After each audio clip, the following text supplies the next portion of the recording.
Hey y'all, welcome back to the Power and Lifting Podcast. I'm your host, Solana Lewis. Today's episode, y'all, I speak with Kieonna Peake. She just competed at Carolina Primetime, had her best meet to date. She's had a good year overall between tremendous progress going into Mega Nationals, then going into Primetime. We talk about her journey in powerlifting, injuries she's had to overcome, lots of really good stuff. It was a great episode. I love getting to know her, getting to talk to her, and talking about how she's up and coming in the 90 kilo weight class. Let's go ahead and dive into today's episode. All right, y'all. I'm here with Kieonna Peake. Yes. I'm excited because I have been paying attention to you since before Mega Nationals, but I got to watch you there live, and then I got to watch the live stream at Carolina Primetime. You are progressing to be a phenomenal lifter. How are you today? I'm good. Thank you. I'm pretty good. Girl, how are you? I'm doing all right. Good. So I wanted to start with going before Mega Nats, where I heard that leading into the Arnolds, which you were originally signed up for, right? That you were dealing with some injury. I think I heard it was a back injury, but I'm not positive if that's correct. You know, my sources do fail me sometimes, as if I'm like a real journalist. But kind of talk to me about what was going on around March of 2022, like how your back was feeling and everything. I heard it at the end of January, actually. And I didn't say anything about it because I was going to, I thought, be ready by the Arnold, but I was not. It was just, one day I was deadlifting and it just like popped. My lower back popped and I could not walk. I couldn't lay down. I couldn't sit down. Everything hurt. And so it was like lifting in combination with my job at the time. It was a very physical job. Like I had to use my body a lot at work. So the Arnold came around, I think it was maybe like a week or two out, where I decided not. I mean, I could have gone and I could have put up a total that would have been like, it would have been decent, but I would not have been, I wouldn't have been happy with myself, and it probably wouldn't have been the right thing to do for my body. Although I was very excited about the Arnold, and that would have been my first time going. I just decided it would have been better for me in the future to just wait and hopefully be able to do the Arnold next year is my plan. And so going into nationals this year, my back was actually still pretty hurt. It was pretty hurt, but I was like, I'm going to nationals. I'm not. This is crazy. I don't know. So I just rehabbed as well as I could. And we picked numbers that we thought were good. So before I hurt myself, I felt like I was shooting for like third. And like looking back now, I feel like I definitely could have gotten that, but we played it safer because I didn't know what to expect from my body. Like the day of nationals, I had no idea what was going to happen. So I didn't trust my body enough to do what our original plan was. We were literally just playing it by ear, every lift. How are you doing? How are you feeling? What do you think? And going based on that. And it actually still hurts now. To this day, I have not had a pain-free day since I heard it in January. So I'm just rolling with it. So wow. And like, honestly, I have been there where I'm going into meet with pain and I'm like, I don't know. We got to see what happens the day of.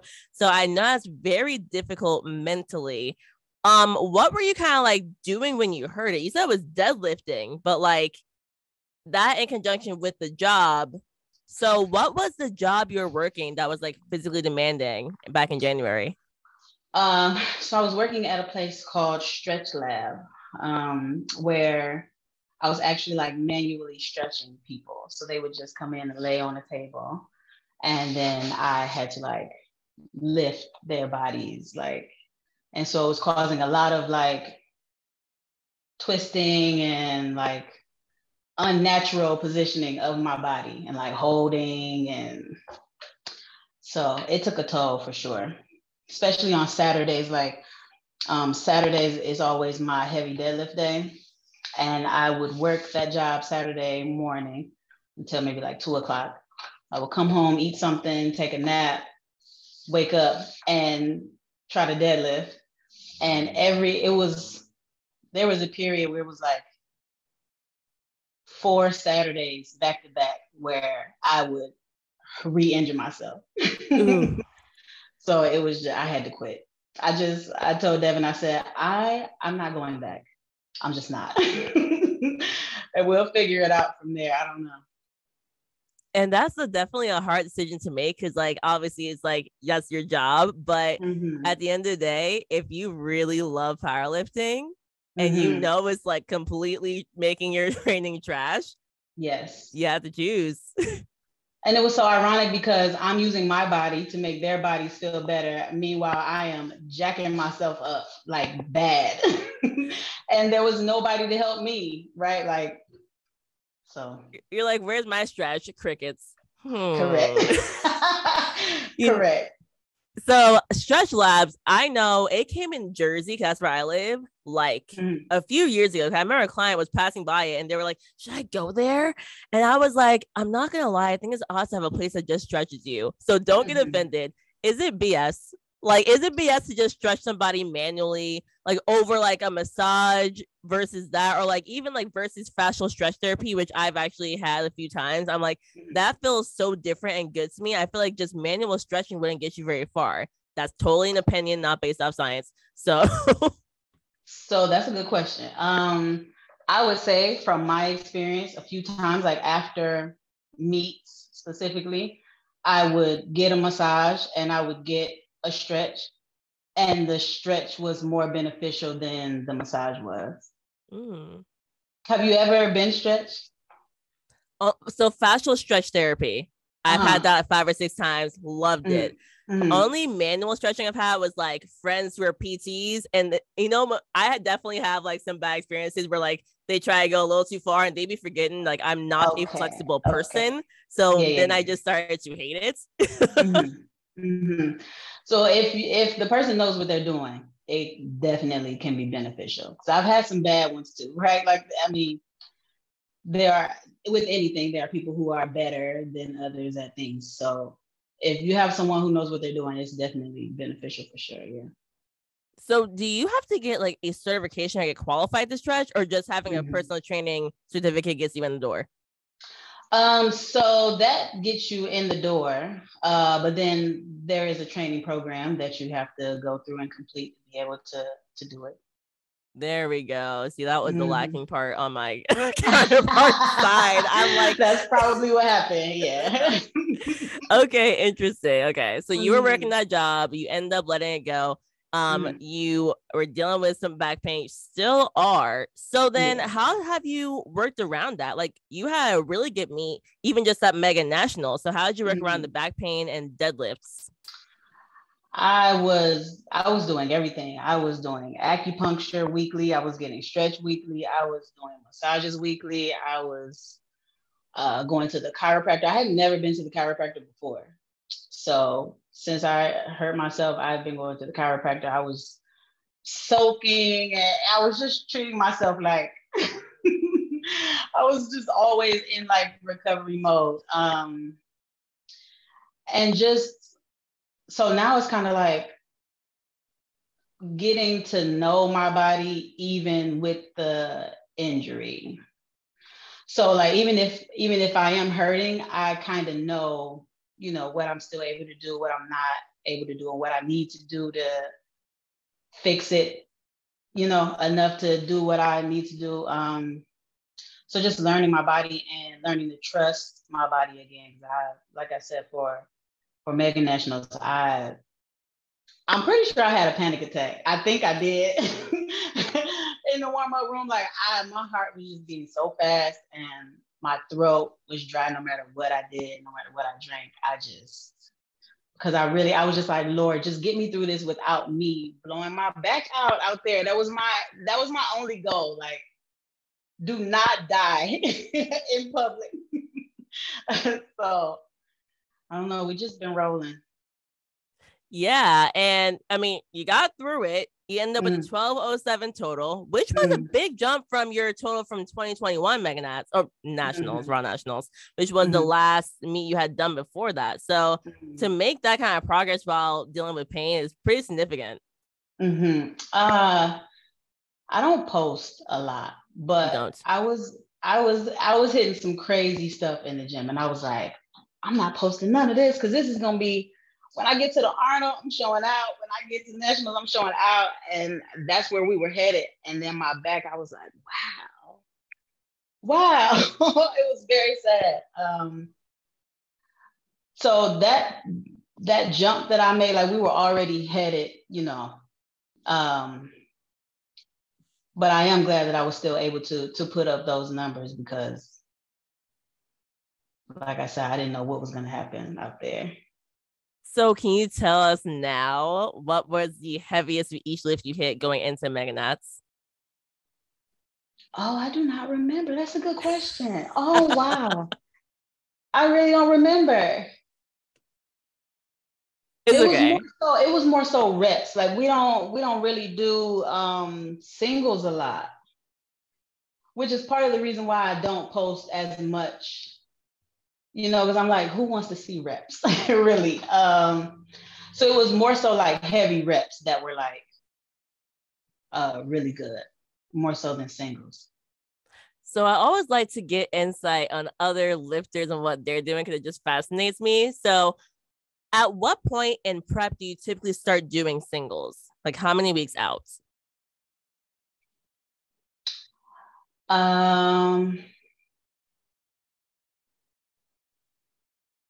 That's if we do them. I'm serious. What? We don't I don't really I will hit a single like here and there. Like it's not weekly at all at any point? Is that because of working around back pain or is that just how you do it? My coach, I don't really ask him any questions really. Like I just because I feel like the way he does things is not, I don't know if it's normal. I don't think it is. Like when I look at what other people are doing on Instagram, I'm like, no, maybe what I'm doing is not normal. I don't know, but it works. It works for me. So I don't know. Who coaches you? We work up to heavy doubles a lot. Okay. More so than singles. Like sometimes he'll ask me, you feel like you want to do a single next week or you want to come back down. And sometimes I pick come back down. Sometimes I pick a single. It depends on how I'm feeling. But I guess most times I pick come back down. Okay. Who's your coach? Ben Parks. I met him at a gym that I was working at in Cleveland.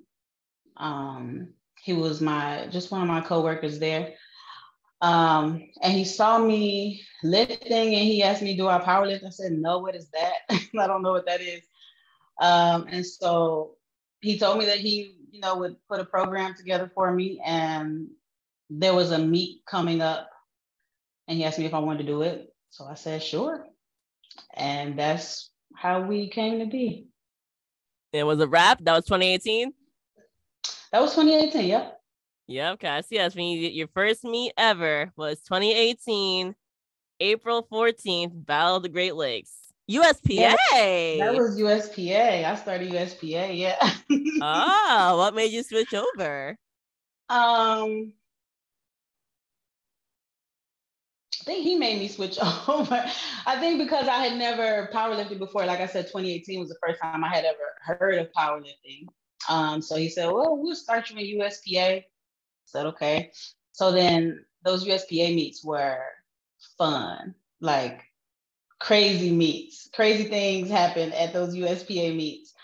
And Devin he was already in USAPL. And so I went to a meet with him and I was like, this is boring in comparison. Why would you be in this federation? You guys are barely clapping. It's like very quiet and this is boring. So I said I would never switch over to USAPL. But then, they convinced me to try USAPL meet. So I did. And I had fun. And I never left. So I think I hear that sometimes, like USPA. Here's in my opinion, and also I'm in Jersey, and like the meet director matters. So like my experience versus yours is gonna be different. Like the vibe does tend to be for local meets way more fun, like regular local meets, right? So I'm like, okay, I agree. The bars, whatever, you can deal with it. I mean, I can't stand the squat bar, but also I feel like because I'm narrow, that's why I hate it. So it makes sense for me. But aren't they long? Like, was your meet like 10 hours? Oh, it was, yes. Yeah, no. Yes. And that's a wrap. That's all I need to hear. Like, bye-bye. My very first meet, it was definitely from 8 to 8, I'm pretty sure. Ooh. It was, yes. No, like that's all I need to hear. And I've been to the USPA meet in Florida where it was run like really seamlessly. It was still long, but it wasn't like 12 hours long. But I'm like, even that, I'm like, but it's like in USAPL, like the max is 4 hours. Like I've never seen anything go more than 4 hours ever. Yeah. Like you said, the meet director matters. So the meet director up there, this guy was just like, next year it's going to be bigger and we're going to have 10 platforms and then we're going to have 1,000 lifters. And so he didn't care how long it was. He just wanted to have. So that's what it was. I don't know. Yeah, but I forgot about that. I don't miss that. That's true. But all right, so you came over to USAPL, right? So basically at this point we had talked about doing how you couldn't do Arnold's, you went to nationals, you still had a good meet, lifting on a prayer, praying in the back of your knees. Yes. Worked out pretty well. And then we have you going into Carolina primetime. Now that just happened 2 weeks ago, and I saw on your Instagram afterwards you wrote prep was hard mentally and physically, and you almost decided that this would be your last competition and you would no longer powerlift. Yeah. Now tell me about that before we even talk about meet day. Why you had to bring that up, Solana? Because it's on your Instagram, and all I have to look through is Instagram, so I study it before we start the podcast. That's true. That is definitely how I felt.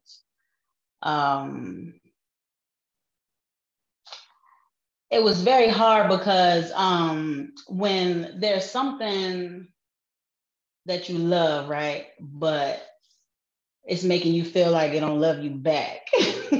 Is how powerlifting was making me feel, because I was like, I don't want to quit because I actually want to quit, but I started thinking about like, what is the reason that I'm putting my body through this? Like, what is the reason? And I could not really come up with anything. So I'm like, maybe this is the end, right? Because like I said, I've been in pain every day. And the way my programming is, we were hitting it hard to get me where I wanted to go, right? So it was just the pain had got to be a lot. And then, like I said, the mental, like, I want to do it, but it hurts every time I do it. Like, I would go into training. Tuesday is my heavy squat day. And I would just be like, I don't even want to go near the bar. I don't want to go near the bar today. I don't want to because it's going to hurt. So I told Devin, I said, this is going to be it. This is my last. I'm just going to tell Ben, I can't do it no more. And so I went into primetime just really happy to be there, really just happy to be there. And I was looking forward to seeing everybody there. And we had a plan, obviously, like we go into meets with like a plan, and then like a B if A is not feeling good. And so we went in there, and A, it was, I was saying my prayers on the warm-up rack. Mm-hmm. And I did not feel any pain. I don't know. God was just like, I'm gonna give you a break today. Said thank you. So from the warm-ups till all the way through, that was the first day I didn't have any pain. Wow. And I was able to do what I did. Yes. And from 12:07 at Mega Nats, you hit 12:34 at Carolina Prime Time. And your last deadlift looks so easy. I was like, she definitely could have added like 5 to 7.5 more kilos. Like we could have. It's always looking back, right? Like It's always looking back. So my goal was to definitely get 500 dots. But you did 504. I did. And now I've started to make 9 for 9 a goal, which I didn't before. But I feel like there's like there's like an extra confidence that I get when I know that we're picking lifts that like make sense, and I can tell like, okay, that one felt like that, so now yes, we can do this, and I know I can do that, and that one felt like that, and I know some people like to go in like with their balls out, which is probably actually what I would do. Like if it were just me on that last deadlift, I probably would have made it higher. It wasn't my last deadlift was not even gonna be 523. It was gonna be 518 is what was picked for me. But then I was like, I feel like I can do more. So next time I'm picking the last one, and yes. Balls out, Solana. But I do love hearing your thought process now about your goals for meet day, because you're saying 9 for 9 is now your goal. And before it was kind of more like shoot for the moon. Yeah. Now looking back, it didn't feel like it then, but now looking back, I can say, yeah, it probably was. I feel like that's one of like the great debates, like the fun questions to ask on social media. You're like, okay, what would you rather have, 9 for 9, and that's your biggest goal, or just going for PRs, period. But when I look at the like when I go on open powerlifting and I look at like some of the best in the world, I'm like, I don't know, man. They're the best, and I see a lot of green. I see a whole lot of green. Yeah. And there are certain people who are known for being strong, but they're known for missing a lot. And I'm like, it just looks like you could have done a lot more had you just calmed down and pick numbers that were like more certain. So I can say I'm definitely a fan of the 9 for 9 goal, because I'm like 9 for 9 should lead you to PRs anyways. Right. Most of the time. I agree. I think it's probably more so like a personality thing, maybe, which, you probably can't really explain like why this is how I feel. I don't really care about going 9 for 9, or 9 for 9 is very important to me. It's just, I don't know. I feel like missing lifts, because I have done it.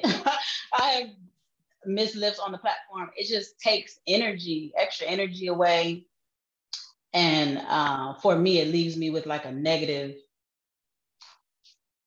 like something negative just happened, right? So now I have to deal with that. I have to like either hurry up and get that off my mind and like fake it with myself like I'm okay, or like sit in it and deal with it. And then now I'm taking that back out to the platform with me for the next lift. So I don't know. Well, I also can't watch other people.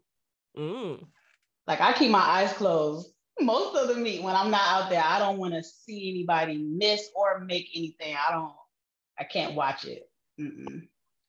Okay, so you're the lifter who's like, yo, my head's down, just tell me when to stand up and go. Yes.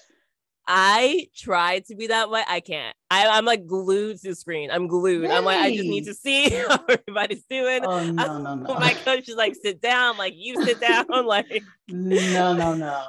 I don't sit down at all during the meet. I don't sit down. I don't watch. I used to not want to know what was on the bar.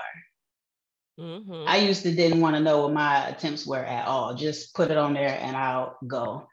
But now I do want to know. But other than that, I'm like this until it's time for me to go out there. So why do you want to know the number on the bar now? I think it really just came from confidence as a lifter, maybe like maturity as a lifter, I would say. I think I'm pretty confident as a person, but powerlifting tapped into like a different part of me that made me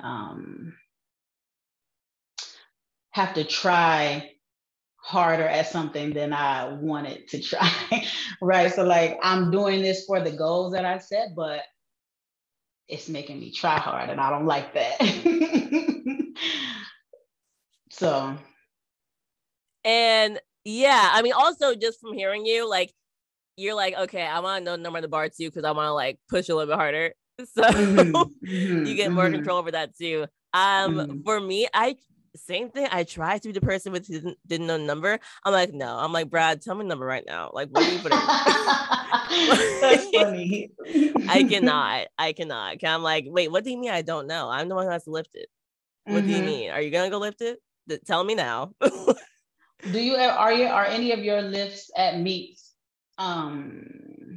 things that you've never hit before? Like, is it something that you've hit in training or you've never touched it? I can say the last meets, my third attempts were all numbers that were like 2.5 kilos above what I ever hit.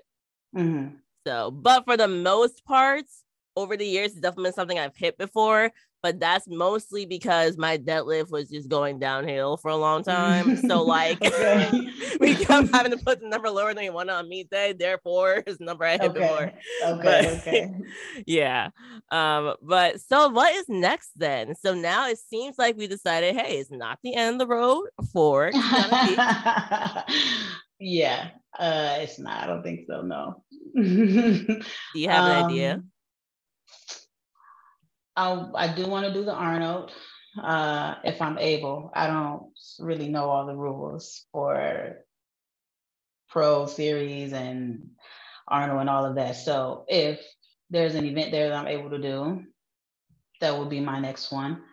And then Nationals, hopefully in September, for sure. There we go. Nice. It's in Memphis, which I'm excited about. I've never been there. I've heard either people are excited, like I'm excited, I've never been there, or I've heard why Memphis is so boring. Really? I've heard that from a few people. I don't know. I've never been. I like visiting new places. I'm like, if we're with friends and it's new places, at least we get to explore, even if it's boring, whatever. That's true. That's how I feel. That's true. It's the people you with. So do you have, is it easy for you right now to set up like number goals for your next meets? Is it easy to do? Yeah. A 500 squat has been my number goal for a long time. Like even I set that goal when I didn't actually think I could meet that goal. I just started saying it, but I didn't actually think that was something I could do. But now it's starting to look like that's where I'm going, actually. So I'm excited about that. I don't know when that's going to happen. I'm not really putting pressure on it. I'm just like, following the program, taking care of my body. The only lift I don't really make a goal for really is bench, because that one is like. I knew you were going to say that. Why? You still, okay. even me, I'm the same way in the sense of like, this is my weaker lift and I want to not pay attention to it. But like every single lift does make a difference. So you should get No, it definitely that's the one I definitely have to go 3 for 3 on. If I miss one of those, I'm out the game. I need every little kilo with those. So that's probably my goal, to really like dissect my bench press and figure out what's going on, figure out how to, I mean, it has been increasing, just not at the rate of the other lifts, I would say. I was gonna say, I'm seeing jumps in your bench press. Like, it's not like it's the same. That's true. It's just not moving as fast as I want it to move, you know. When you see people, you see girls online and they're benching like 280. I'm like, how are y'all? Like, I want to call them and just be like, how? You're like, can we just have a conversation? Yeah, I don't know, but that's where I'm trying to get. I'm trying to get there. So do you consider yourself to be someone who constantly compares yourself to your competitors online?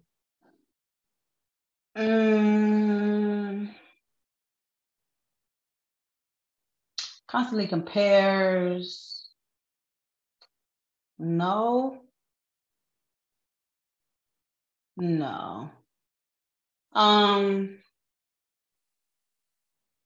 I actually like catch myself being proud of them. Is that weird? Like if I'm watching and I'm like, because it's like, it's good competition, right? Mm-hmm. Like if we're, you know, I think I have respect for it. I have respect for what other people are doing because I know what my program looks and feels like for me to get to where I am. And if they're in the same place or better, then I'm respecting what I know it took to get there. So I don't think I compare myself like in a negative. I don't think so, no. It's just like, I mean, I know where I am, right? And the path that I'm on and where I'm trying to go. And everybody will get where they're going when they get there. It's all up to God anyway. I don't know. I'm just lifting the stuff so long. Well, you know, I was asking that because you're saying like, oh, I see some girls lift like 280. And I'm like, how? And you know, it brings me to just thinking, like, there's a part of me, it's like I have like the devil and like Jesus on like each shoulder. Because like the big part of me is like, you know, I'm always like encouraging women in sports. It's the reason I have a podcast, blah, blah, blah. Right. So like I'm excited to see people progress, right? But and I like that we all cheer each other on powerlifting. It's a very uplifting sport. But there's another part of me that's like, I kind of wish we could be a little bit like mean, you know, like this sport's all about like your own progress and everyone's going. I'm like, can we just have some like real rivals? Like, I don't like you, and so I'm gonna go on the platform and like, oh wow, and I'm gonna try to destroy you. And I don't even mean like I want that really for myself. It's just I catch myself watching other sports, like, and you know, like there's legit rivals. And I'm like, wait, I think I'm into this because of the rivalry. I don't care about the ball. Like, I just love that y'all talk trash. It makes it fun. So I don't necessarily want like myself to be hit with like trash talk. Yeah. But powerlifting is so much like you're on your own path. And I think I wish it was a little more like there's rivalries and like team kind of like that in a way. So I would agree with you if I were not in the sport, right? See, that's what I mean. Like, I don't want to get hit. I would not do well with that at all. I would not. It would be, that's a completely different thing, right? Because there's still like real life outside of powerlifting, right? Like powerlifting should be for everybody, like this little part of life. And then we have real life, right? So if you're talking trash to me or about me, I'm feeling that in real life because I'm a person for real. You know what I'm saying? And I'm not feeling that in powerlifting. So now I want to talk to you about that. What you mean? What do you mean? Why would you say that? What's going on? Should we meet somewhere? Right, Solana? And I don't want to take it there. You know what I'm saying? So if we just respect each other, you know, because it's hard already anyway. I just started a new job. I'm back in corporate. Okay. So I'm waking up early, going to work, getting off work, coming home and lifting. This is the first time I've ever had to do that. Like I was doing personal training, so I was able to make my own schedule. It wasn't so strict. I didn't start so early. That's hard. And I know a lot of powerlifters have been doing that already. People have families and kids, and some people wake up earlier than they need to lift before they go to work. And I'm like, so real life plus lifting is hard already anyway. I don't need your trash talk, girl, because you don't know me for real. You know what I'm saying? I fully hear you. I think what I'm picturing more of is like what was fun for me to watch was like Taylor Atwood versus like Pug versus like Michael C, right? Like they didn't literally despise each other, but it was fun to see stuff on social media. I remember watching Danny Mello go against Amanda Lawrence. Like they, I doubt they were literally like texting each other, "I hate you," but like you could tell they weren't best friends. Right. Okay, like I think I like even like we can talk about how Sean and Russ is like overrated or whatever you want to say, but you can tell they're not best friends. So it does make it more fun. If they were like hanging out in the park and taking pictures together, it wouldn't be as fun to me. So I don't think I'm more like I want you to like say that I'm ugly. Like, I suck. I'd be like, why would you say that to me? But like, you know, just like we're not best pals and we are rivals. Like I just that just excites me in the sport. And again, I don't want to personally experience it, so I'm blatantly being selfish, but like full blown. Like, please don't do that to me, y'all. Don't do that to me. Yeah, I would take that way too serious and way too far. Please don't. Please don't. I know. I think men can handle it in a different way, maybe. Because I see it more often. I think so too. But then there's also like neutral, right? Like we don't have to be besties and we also don't have to talk trash on each other. We can just be in the middle, just respectful and just like, you know what I'm saying? Yeah. I think that's probably where I am, is like in the middle. Very nice, very nice. Okay, so you are now working corporate. Are you open to sharing what you do? So my degree is in supply chain management. Okay. And I have an MBA in management also. Okay. So I'm working as a buyer at a company around here. So yeah, I thought I would never go back to corporate. I swore I would never go back actually. But here I am. Did you swear you'd never go back because you enjoyed working with your own schedule as a trainer? And then like in corporate America, there's like the politics and like the work was not hard. Like I could do that. But you mix in the people. I didn't play well with the politics, I guess you could say. So it just left like a negative taste in my mouth. So I said, I would rather do this powerlifting thing, but a great opportunity presented itself. So I took it. Okay. And you're still, I saw on your profile, you are coaching. So is that now fully online? Yes, that is fully online. Yep. Very nice. Still have clients there. I had to let go of my in-person clients. That was pretty sad. But they understood, and it's life, man. I know that's hard because when I left Equinox to go solo, they don't allow you to take people with you. Now I took some people with me. It's been years now, so it doesn't matter anymore. But I think we all do that. We've all done that. And you know, my manager was legit like, you know, someone mentioned that they might want to work with you outside of here. Just remember, it's not allowed. I was like, all right, Nancy, leave me alone, please. But I took her with me. But you know, like it's so hard because like, you know, when you're training, you're in a way like a freaking therapist, a best friend, and a trainer. So you have some clients who want to talk more than they work out. And after a while, you're like, why do you pay me? You literally do one lunge and you don't listen to what I'm saying to do. Yes. I've literally like wiped tears during training sessions. We didn't do anything. They just came. It's like, I just came here to talk to you.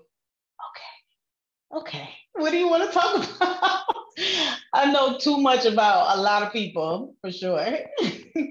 I feel the same way about my old in-person clients. Okay, give me the most interesting story you have where you were training someone, but like it wasn't even really a training session.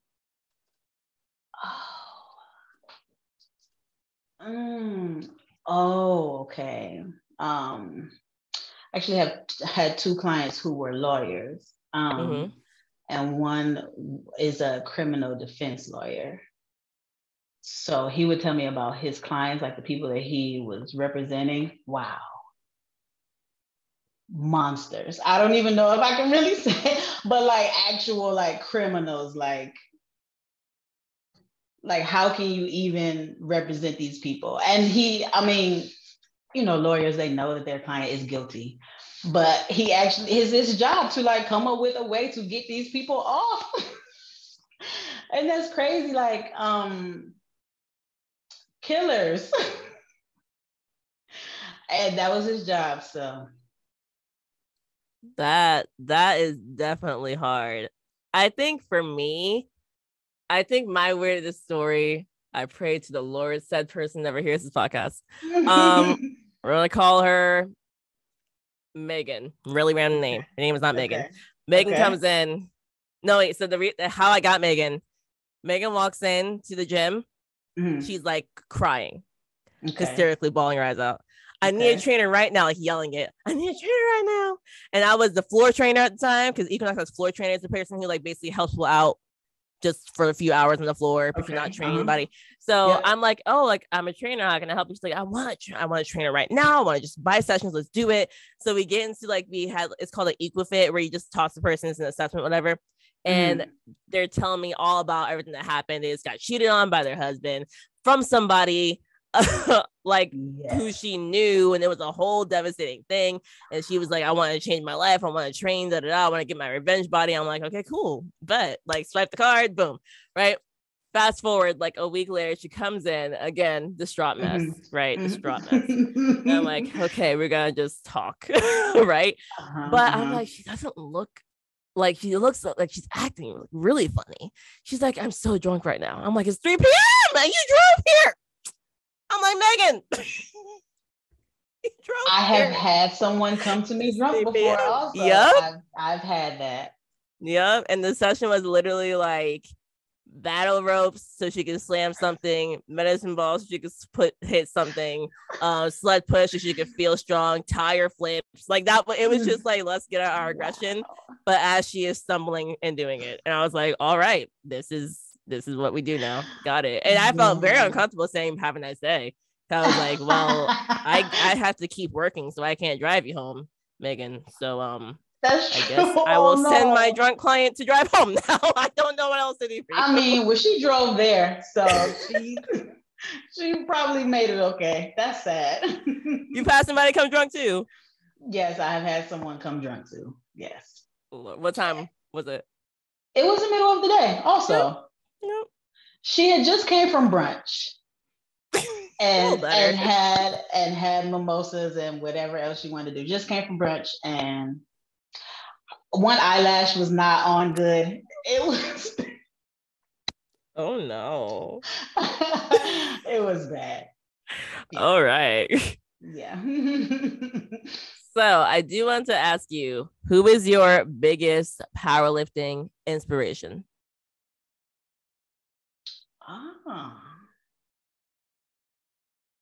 Powerlifting inspiration. Do I have one? Okay, who's yours? Let me think about it. Give me an example. Who's yours? Okay, that's fair. I always have to say Kim Walford, because I learned of her very new in the powerlifting, and I was like, yo, like, and I started powerlifting in 2015, so there wasn't a lot of Black people yet. I was like, this woman's incredible. Like, I was developing like 275. She was developing 500 pounds. So like, this is crazy. And then when I did my internship as a senior in college at 20 years old, Kim Wofford lives in Jersey, so I didn't know that. So I'm like Mhm. casually working my internship, which was a PT, like physical therapist / personal training, and she walks in because she went there for physical therapy. So Oh I got to wow. spend a whole session with her, just talking to her. Mhm. And Mhm. like, I was just like, oh my gosh. And like, now we're friends, which is really cool. But like, Mhm. just she has been that inspiration because like she's gone through a lot in life and powerlifting Mhm. and politics and a lot of stuff. And she keeps getting stronger, never stops. She's done just incredible things. I mean, everything that happened USVI 2 years ago or last year, I'm Mhm. like, I'm not surprised to hear this because I know Kim. Like, she wants everyone to like win, and she just Right. incredible. So she will always be number one, Kim. If you're listening, I do like Kim Wofford. I do enjoy her. That was a really good answer. I've had a lot of time to think about it. Yeah, I needed more time for that. I don't know. Inspiration, I don't know. I can tell you, like, I get excited to see like Ray Williams compete. Like, I get Nice. excited to see him. I get excited to see David Ricks. Superman. I don't know. That's okay. You named 2 amazing athletes just now. So Yeah. If cool, I think cool. of another one, because I feel like I should have a woman too. And I know I do have one. I just can't think. I can't think of one right now. That's okay. What is one thing you hate about powerlifting? One thing I hate about powerlifting. Mm-hmm. Like personally, myself, or just Mm-hmm. like looking at powerlifting, like Either one, just something you don't like about the sports or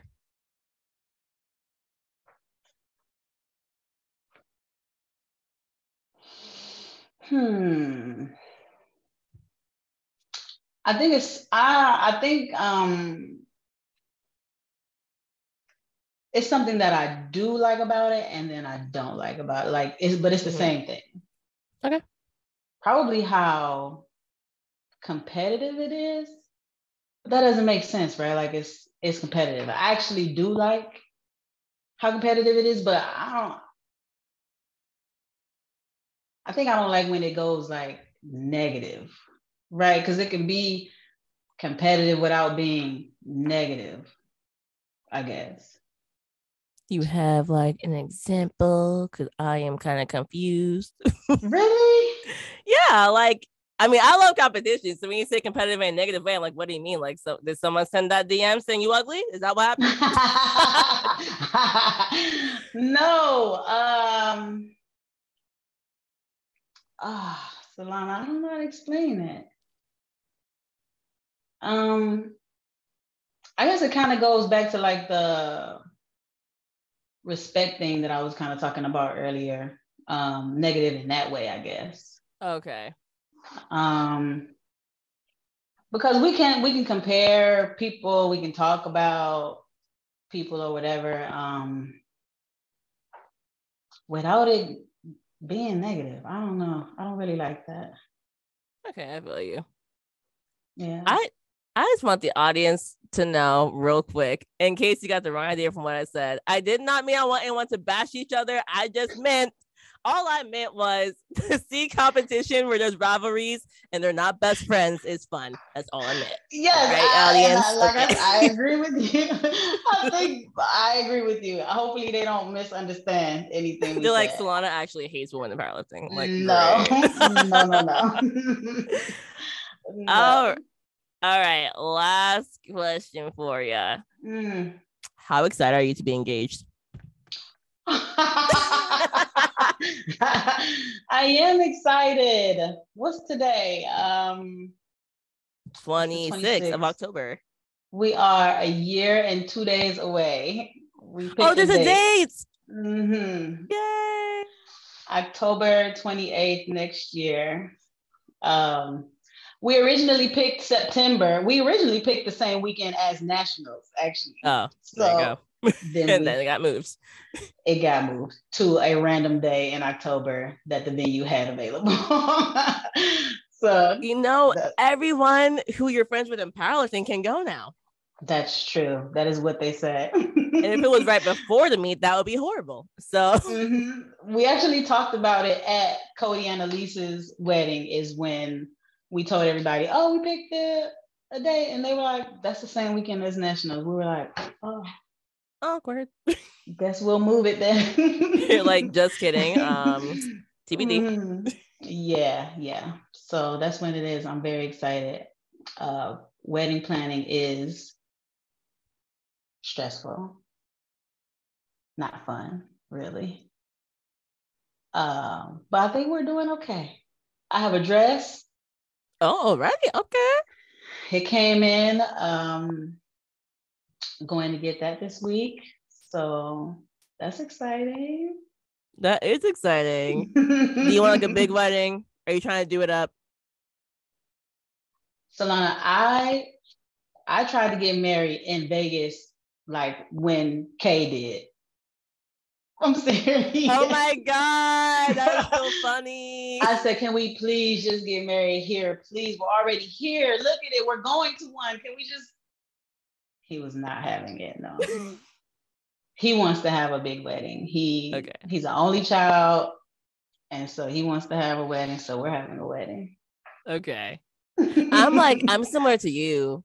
I'm single, but I'm similar to you because I'm like, yo, like whenever I decide or we decide like we're gonna do this thing for life, let's just hurry up. We can have a party later. I don't feel like waiting for nobody. The idea of planning a wedding sounds horrible to me. I don't even like that many people like that. Like I love people, but like actual community friends, I'm like, I want like 10.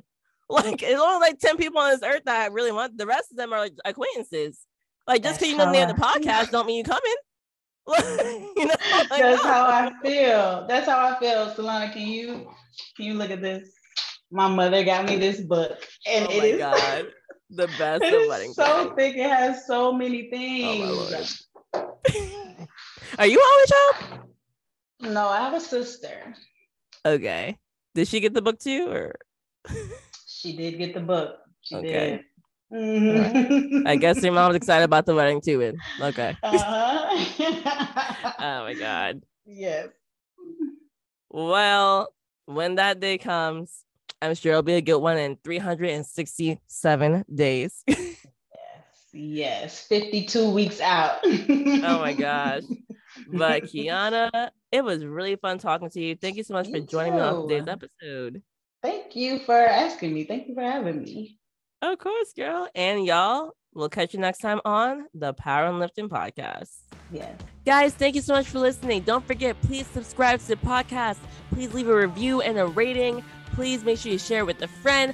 Let's get this out to more people so we can support more women in powerlifting. Catch y'all next time on the Power and Lifting Podcast.